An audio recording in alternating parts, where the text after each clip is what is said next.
हुजूर अलैहिस्सलाम ने ना कोई किताब पढ़ी, ना दुनिया में हुजूर किसी के शागिर्द हुए। अर्रहमान अल्लमल कुरान, रहमान फरमाता है मैंने खुद उन्हें कुरान सिखाया है। हुजूर ने अपने रब से सीखा, डायरेक्ट अल्लाह के शागिर्द है मेरे नबी करीम। और या अल्लाह क्या सिखाया, क्या सीखा? तो फरमाया वअल्लमका मा लम तकुन तअलम, महबूब जो नहीं जानते थे रब ने सारा ही सिखा दिया है।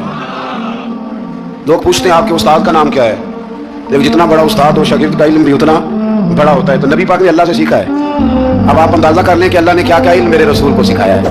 तो नबी उम्मी का माना है बेपड़ा हुआ। आयत नंबर 50 से कुफार के मुझे की फरमाइश के जवाब में फरमाया कि कुरान मजीद से बढ़कर मुझा और क्या हो सकता है, इसके अलावा क्या मुझा मांगते हो, ये बहुत बड़ा मुझा है। आज आपके मुतालबे पे फरमाया कि इसका एक वक्त मुकर्रर है, वो वक्त पे आएगा, किसी के कहने पर नहीं आएगा। आयत नंबर 56 में मोमिन बंदों को फरमाया जा रहा है कि जिस सरजमीन पर अल्लाह तबारक व तआला की रज़ा के मुताबिक जिंदगी गुजारना मुश्किल हो, तो अल्लाह ताला की इबादत की खातिर वहां से ऐसी सरजमीन की तरफ हिजरत कर जाओ जहां तुम बेखौफ व खतर अपने रब की बंदगी कर सको। हिजरत करने का हुक्म दे दिया, अगर कहीं खुल के इबादत करने का मौका मुयस्सर ना हो। मेरा ख्याल है दुनिया में शायद ही कोई ऐसा खिता हो जहाँ खुल कर इबादत करने का मौका मुयस्सर। मैंने बरतानिया में एक मदीना मस्जिद देखी, बहुत बड़ी वसी मस्जिद। मैंने एक जुमा वहाँ पढ़ाया, तो जुमे के बाद हम नमाजियों के बीच बैठे। मैंने कहा हमने बड़ी शानदार मस्जिद बनाई। तो वो कहने लगे कि यहाँ की हुकूमत ने हमारे साथ ताउन किया। आप हैरान होंगे मेरी बात सुन के। वो कहने लगे जब हम मस्जिद तामीर कर रहे थे तो यहाँ से पीछे से एक रोड गुजरता था, हमारी मस्जिद में आड़े आता था, तो हमने गवर्नमेंट को एप्लीकेशन दी कि ये रोड आ रहा है। तो कहते मस्जिद की खातिर गवर्नमेंट ने रोड बंद करके रोड ऊपर से गुजार दिया है।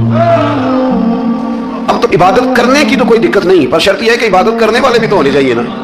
इबादत करने की कोई परेशानी और न भी हो। अल्लाह के महबूब के लिए अल्लाह ने सारी जमीन को मस्जिद बना दिया है। हुजूर फरमाते हैं मेरे कदमों की बरकत से सारी जमीन मस्जिद बन गई। जहां सजदा करोगे रब कबूल कर लेगा, पर शर्त यह है कि बंदा सजदा करे।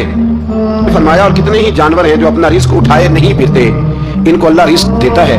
और तुमको भी, यानी इंसान कितनी ही मनसूबाबंदी क्यों ना करे, असबाब का इख्तियार करना वजह है, लेकिन राज़िक हकीकी तौर पर सिर्फ अल्लाह ताला ही है। जानवरों को कभी देखा आपने कि उन्होंने गठरियां बांध के अपना रिस्क बांधा हो? तो अल्लाह फरमाते हैं जिनका कोई सबब नहीं, जब मैं उन्हें देता हूं तो तुम्हें क्यों नहीं दूंगा। रिस्क देने वाला अल्लाह है।